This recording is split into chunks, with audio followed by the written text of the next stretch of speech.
இந்த நாட்டோட குடிமகனா இருந்தா மட்டும் போதும் நீங்க அரசியல்ல போட்டியிடலாம். எங்க ஊருக்கு இந்த பிரச்சனைன்னு சொல்லிட்டு நாங்க உங்ககிட்ட சொன்னோம், அதை நிறைவேற்றல. இந்த பிரச்சனைன்னு சொன்னோம், நிறைவேற்றல. இப்போ ஓட்டு கேட்கறதுக்கு மட்டும் எங்க ஊருக்கு வரீங்க. நம்ம நாட்டு மக்கள் நம்ம நாட்டுக்கு வந்து ஒரு தலைவனா இருந்து பல விஷயங்களை செஞ்சு கொடுக்கணுன்றதுக்காக அந்த காலத்துல அரசியல்ல போட்டியிட்டாங்க. வாக்குறுதிகளை சொல்றாங்க, ஆனா கடைசி வரை நிறைவேற்ற மாட்டேன்றாங்க. ஸோ இதுக்கு என்னதான் ஒரு வழி? அப்போ இந்த ட்ரெயினை நாங்க போடுவோம் அப்படின்னு வாக்குறுதி கொடுப்பாங்க, இல்ல நம்ம ஊர்ல வந்து இந்த தொழில் பூங்கா பண்றதுக்கு வாக்குறுதி கொடுப்பாங்க. இந்த மாதிரியான வாக்குறுதிகள் அங்கதான் ஆரம்பம். இந்த நாட்டு மக்கள் நீங்க சிந்திக்காத ஓட்டு போட்டீங்க அப்படின்னா அது உங்க மிஸ்டேக் அப்படின்னு சொல்றாங்க. நம்ம ஊர்ல வந்து நடந்தது ஒரு கவுன்சில் எலெக்ஷன்ல ஒருத்தர் என்ன சொன்னாரு, ஹெலிகாப்டர் தரேன் எல்லாருக்கும் அப்படின்னாரு. சாத்தியக்கூறா? வாய்ப்பே இல்லை. ஒரு பாமர மக்களா நீ எனக்கு ஒரு வாக்குறுதி தர, நான் அந்த வாக்குறுதியை நம்பி நான் உனக்கு ஓட்டு போடுறேன், ஆனா நீ அந்த வாக்குறுதியை பண்ண மாட்டேன்ற, அது யாருமே ஏன் தட்டி கேட்க மாட்டேன்றாங்க. நமக்கு வந்து நீ வாக்குறுதி கொடுக்குற அப்படின்னா இதை கண்டிப்பா செஞ்சாகணும் அப்படின்னு நீ எந்த இடத்துலையுமே வந்து கையெழுத்து போட்டோ இல்லை அக்ரிமெண்ட் போட்டோ இல்லை கோர்ட்டுக்கு சப்மிட் பண்றது இல்லை.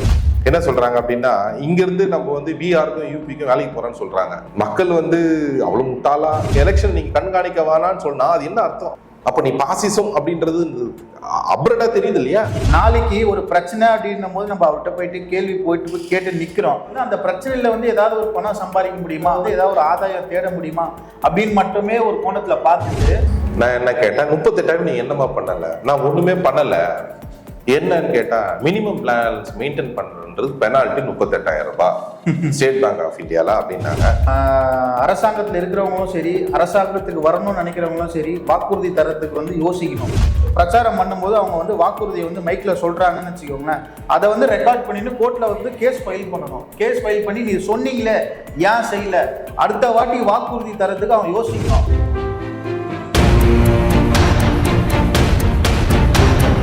வணக்கம். உங்களுக்கு பேங்க்கில் வேலை செய்ய கனவு இருக்கா? உங்களோட கிராஜுவேஷன் 50% மேல இருக்கா? உங்களுடைய வயசு 26க்கு மிகாமல் இருக்கா? உங்களோட கனவை நினைவாக்க ஐபிபி சென்னையில ஜாயின் பண்ணுங்க. பிரைவேட் பேங்க்ஸ்ல வேலையில சேருங்க. மேலும் விவரங்களுக்கு கீழே உள்ள இணையதளத்தை அணுகவும். த நியூஸ் டுடே இந்தியா நேயர்களுக்கு வணக்கம். வணக்கம் சார். வணக்கம். நம்ம வந்து ஒரு இன்ட்ரெஸ்டிங்கான டாபிக்கை ஜான் வந்து கொண்டு வந்திருக்கிறாரு. பல கேள்விகளோட வந்திருக்காரு ஜான். உங்களோட கேள்விகளை நீங்க கேட்கலாம் ஜான். இப்போ வந்து நிறைய அரசியல் கட்சிங்க வந்து நிறைய வாக்குறுதிகளை வந்து அள்ளி வீசுறாங்க.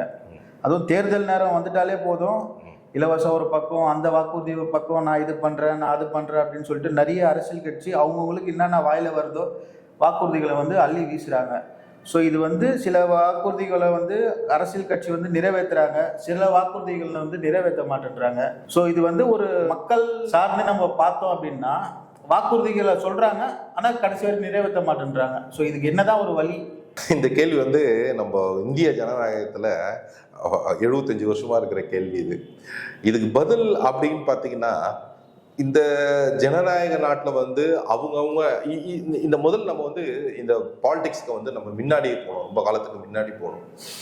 முதல்ல வந்து நம்ம ஊரில் 1947 வந்து நம்ம சுதந்திரம் வச்சு 1950 நம்ம எலெக்ஷன் பண்ண ஆரம்பித்தோம். இந்த எலெக்ஷனில் வந்து போட்டியிட ஆரம்பிச்சது அப்படி என்ன அப்படின்னா, இதுக்கு என்ன காரணம் அப்படின்னா, நிறைய தலைவர் அந்த காலத்தில் இருந்த தலைவர்கள் எல்லாம் இது நம்ம நாடு, நம்ம நாட்டு மக்கள் நம்ம நாட்டுக்கு வந்து ஒரு தலைவனா இருந்து பல விஷயங்களை செஞ்சு கொடுப்போன்றதுக்காக அந்த காலத்து அரசியல்ல போட்டியிட்டாங்க. நீங்க பார்க்கலாம், அந்த காலத்து அரசியல்லாம் வந்து பார்த்தீங்கன்னா தியாகிகளா இருந்திருப்பாங்க. பர்டிகுலர் சுதந்திர போராட்ட தியாகிகளா இருந்திருப்பாங்க, இல்லை ஒரு நல்ல மனிதராக இருந்திருப்பாரு, இல்லை பெரிய திவானா இருந்திருப்பாரு, இல்லை பெரிய நல்ல மனிதர், நிறைய பஞ்சாயத்து பண்றவங்க, அவன் நிறைய விஷயங்கள் ஊருக்கு நிறைய பேர் இருந்திருப்பாங்க, அவங்களா இருந்திருப்பாங்க. அந்த காலகட்டத்தில் போட்டிகள் வந்து ரொம்ப கம்மியாக இருந்தது. நிறைய பேர் நீங்கள் கேள்விப்பட்டிருப்பீங்க, அந்த காலத்தில் அண்ட போஸ்ட் அப்படின்லாம் சொல்லுவாங்க.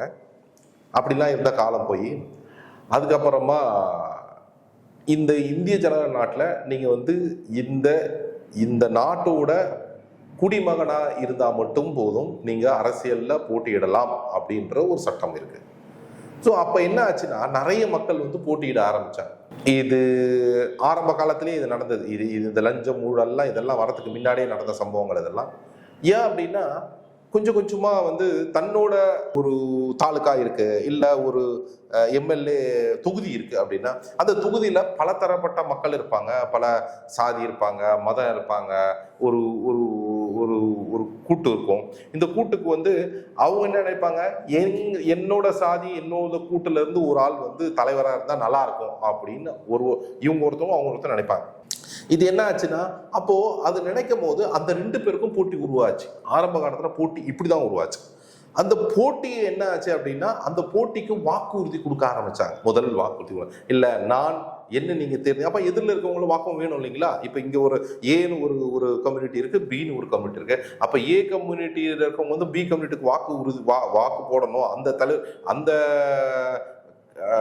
இனத்தையோ இல்ல மொழியோ இல்ல ஜாதியோ சார்ந்த தலைவருக்கு வந்து வாக்குறுதி கொடுக்கணும்னா, அப்ப ஏ கம்யூனிட்டி இருக்கவங்க எல்லாரும் என்ன பண்ணணும் அப்படின்னா, பி கொண்டு போட்டா அவரு வந்து வாக்குறுதி கொடுக்கணும். நான் இதெல்லாம் செய்யறேன், இந்த ஊருக்கு இந்த விஷயம்லாம் செய்யறேன், இந்த அந்த காலத்துல இந்த இதுல நம்ம வந்து கிணறு வெட்டுவோம். அப்போ வந்து ட்ரெயின் வந்து ரொம்ப பெரிய பிரச்சனையா இருந்தது. அது பர்டிகுலரா நான் வந்து இந்த எம்பி எலெக்ஷனுக்கு சொல்றேன்.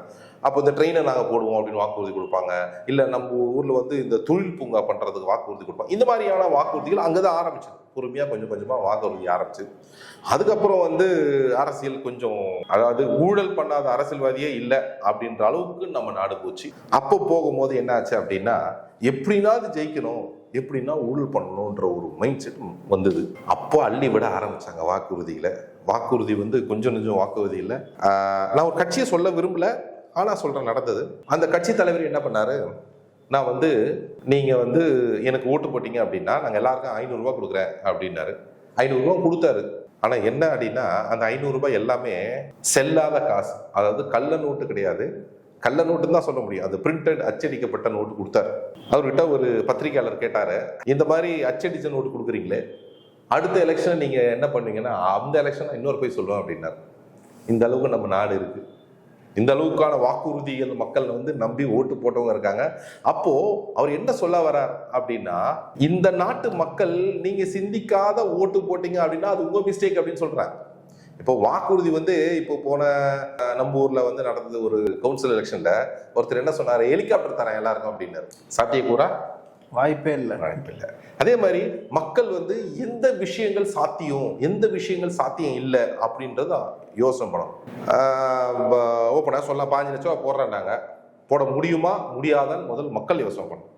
அதுக்கு எதுக்கு அந்த வாக்கு உறுதி அப்படின்னு சொல்லிட்டு பேர் வந்ததுன்னே தெரில. ஆளாளுக்கு ஒன்று வாயில் என்னென்ன வருதோ எல்லாமே சொல்கிறாங்க, அது கடைசி வரையும் நிறைவேற்றாமையே போயிடுறாங்க. ஸோ ஒரு பாமர மக்களா, நீ எனக்கு ஒரு வாக்குறுதி தர, நான் அந்த வாக்குறுதியை நம்பி நான் உனக்கு ஓட்டு போடுறேன், ஆனால் நீ அந்த வாக்குறுதியை பண்ண மாட்டேன்ற, அது யாருமே ஏன் தட்டி கேட்க மாட்டேன்றாங்க? இல்லை, அதுக்கு ஒரு சட்டப்பூர்வமான வடிவு கிடையாதுல்ல. இப்போ ஒரு நீங்கள் வந்து இதை செஞ்சாகணும் அப்படின்னு வந்து நம்ம வந்து கோர்ட்டோ நமக்கு வந்து நீங்கள் வாக்குறுதி கொடுக்குற அப்படின்னா இதை கண்டிப்பாக செஞ்சாகணும் அப்படின்னு நீ எந்த இடத்துலையுமே வந்து கையெழுத்து போட்டோ இல்லை அக்ரிமெண்ட் போட்டோ இல்லை கோர்ட்டுக்கு சப்மிட் பண்ணுறது இல்லை. அது ஒரு பெரிய மிஸ்டேக்கு. அதே மாதிரி வாக்குறுதிகளை நம்பி மக்கள் வந்து ஓட்டு போடுறாங்க அப்படின்றது உண்மைதான். ஏன்னா இது நடந்துரும், அது நடந்துரும், எனக்கு வந்து இது கிடைச்சிரும், அது கிடைச்சிரும். ஆனால் எதுவுமே கிடைக்கிறது அது வேற விஷயம். நம்ம ஊர்ல எதுவுமே கிடைக்கல. அவங்க இஷ்டத்துக்கு தான் பண்ணிக்கிட்டு போறாங்க. பல வாக்குறுதிகள் வந்து நமக்கு வந்து இத்தனை பேருக்கு வேலை கிடைக்கும் அப்படின்னாங்க. எத்தனை பேருக்கு வேலை கிடைச்சது? வேலை இல்லாத திண்டாட்டம் அதிகம் தான். இதுல வந்து எனக்கு ஒரு வருத்தமான ஒரு விஷயம் என்ன அப்படின்னா, இப்போ நான் ஒரு தொகுதியோட எம்பி பேசினாங்க. எனக்கு ரொம்ப அவங்க படிச்சவங்க, இதுக்கும் ஒரு பெரும் தலைவரோட வாரிசு என்ன சொல்றாங்க அப்படின்னா, இங்கிருந்து நம்ம வந்து பிஆருக்கும் யூபிக்கும் வேலைக்கு போறேன்னு சொல்றாங்க. மக்கள் வந்து அவ்வளவு முட்டாளா, சொல்றவங்க முட்டாளா இல்ல மக்களவங்க முட்டாங்களான்னு புரியல. எனக்கு தெரிஞ்சு வந்து தமிழ்நாட்டுல இருந்து பிஆருக்கும் யூபிக்கும் லேபருங்க வேலைக்கு போய் நான் பார்த்தது இல்லை. அதாவது இந்த மேபி ஒரு 20-30 வருஷத்துக்கு முன்னாடி போயிருக்கலாம்.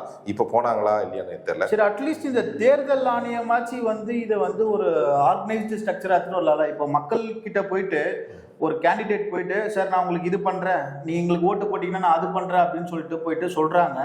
இது தேர்தல் ஆணையமும் வந்து கண்காணிக்கிறாங்க. ஒரு நடுநிலைவாதியா வந்து ஒரு தேர்தல் ஆணையம் இருக்குது அப்படின்னா அது வந்து கேள்வி கேட்கணும் இல்லைங்களா? தேர்தல் ஆணையம் நடுநிலையா இருந்தா இவ்வளவு பிரச்சனையே இல்லை. இன்னைக்கு ஒரு ஜெய்சங்கர் என்ன சொல்லியிருக்காருன்னா, மிக மதிப்புக்குரிய திரு ஜெய்சங்கர் அவர் வந்து எனக்கு என்ன அட்மையர்டு ஹீரோ. அவரோட ஸ்டேட்மெண்ட்டே ஒரு கசப்பா இருந்தது எனக்கு. என்னன்னா, யுனைடெட் நேஷன் வந்து நீங்க எங்க எலெக்ஷனை வந்து நீங்க கண்காணிப்ப வேணான்னு சொன்னார். அது உண்மையாலுமே ரொம்ப கசப்பான விஷயங்கள்.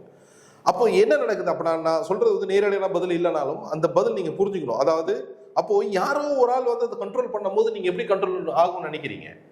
இப்போ ஒரு யுஎன் வந்து நீங்க எங்க எலெக்ஷன் நீங்க கண்காணிக்க வேணான்னு சொன்னா அது என்ன அர்த்தம்? அப்ப நீ பாசிசம் அப்படின்றது அப்ரடா தெரியுது இல்லையா? அப்ப நார்த் கொரியாவுக்கு என்ன வித்தியாசம்? நார்த் கொரியால தான் நீ யூஎன் வராதான்னு சொல்லுவான். அந்த மாதிரி தான் நீ சொல்லி வச்சிருக்க. அப்ப இது எத்தனை பேருக்கு தெரியும்? இது எவ்வளவு பெரிய முட்டாள்தனம். ஒரு யுனைடெட் நேஷன்ன்றது ஒரு ஒரு ஊர், ஒரு ஒரு ஒரு ஒரு ஆர்கனைசேஷன். அந்த ஆர்கனைசேஷன் கண்ட்ரோல்ல தான் எல்லாமே இருக்கு. நீ வராத அப்படின்னா என்ன அர்த்தம்? இல்ல நிறைய பேர் இல்ல நான் ஜான் என்ன சொல்ல வரேன் அப்படின்னா, அப்போ நீங்க சொல்ற கேள்விக்கு வந்து இந்த ஆட்சி இல்ல, எந்த ஆட்சி வந்தாலும் அந்த ஆட்சிக்கு கீழே தான் அந்த கமிஷன் நடக்குது. அந்த ஆட்சி கமிஷன் நடக்கும் போது என்ன ஆகும்? இப்போ எப்பயுமே ஒரு ஒரு வாக்குறுதி வந்து அதிகமா யார் கொடுப்பாங்க அப்படின்னா, அதிகமான வாக்குறுதி யாரோட வாக்கு செல்லும், அதாவது வாக்குகள் அதிகமா ஸ்ட்ராங்கா இருக்கும் அப்படின்னா எதிர்கட்சிகள் வாக்குக்கு தான் செல்லும். எப்படின்னா, அவங்களுக்கு நீங்க வாய்ப்பு கொடுத்தா நாங்க இதெல்லாம் செய்வோம்னு சொல்லுவோம். ஆனா ஆளுங்கட்சி என்ன பண்ணுவாங்க? ஆளுங்கட்சி எப்படி வாக்குறுதி கொடுக்க முடியும்? ஆல்ரெடி ஆண்டுகிட்டு இருக்காங்க. அப்ப அதை நீ செய்ய வேண்டியது தானே? இந்த கேள்வி மக்கள் கேட்கறதே இல்லையே. நான் இதை செய்யறேன், அதை செய்யறேன், அதை செய்யறேன், இதை செய்யறேன்னு சொல்றோம். சரி, இப்ப நீ தானே இருக்கிற, செஞ்சிருக்க வேண்டியது தானே? ஏன் செய்யல?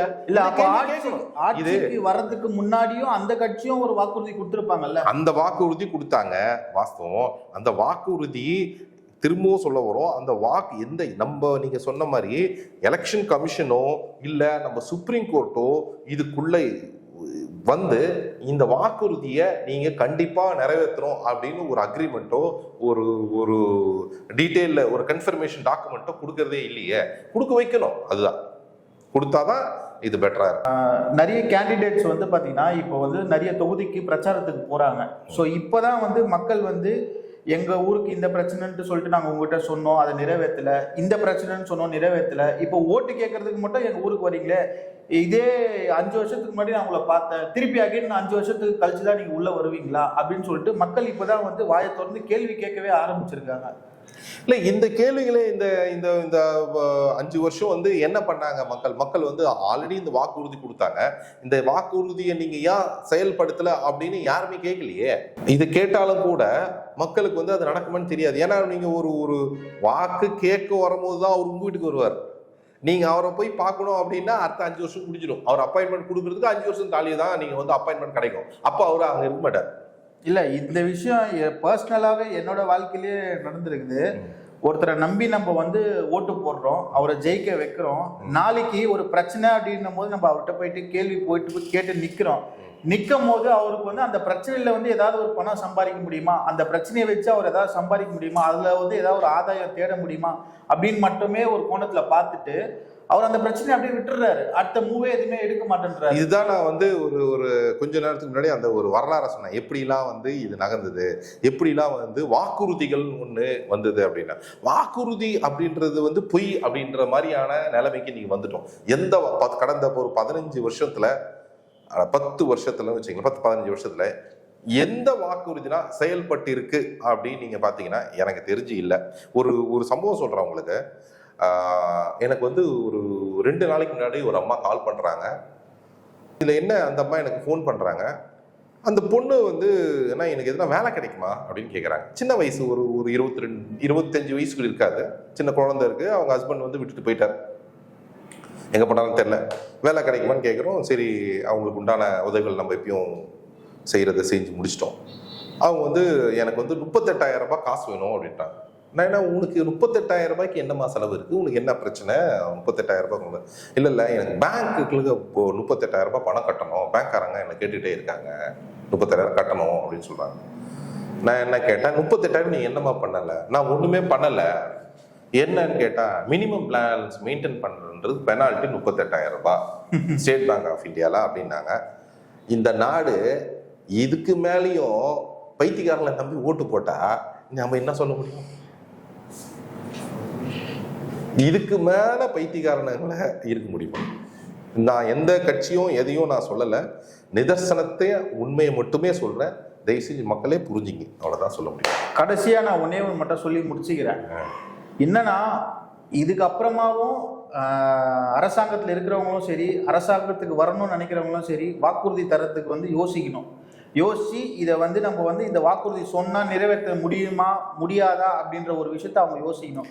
ரெண்டாவது, எலெக்ஷன் கமிஷனுக்கு ஒரு பெரிய வேண்டுகோள், வாக்குறுதியை கண்டிப்பா அவங்க வந்து எப்படி நீங்க வந்து ஒரு இன்கம் கேட்டு சைன் பண்ணி வாங்குறீங்களோ, அசட்டை வாங்கினா அதே மாதிரி வாக்குறுதி தயவு செஞ்சு வாங்க.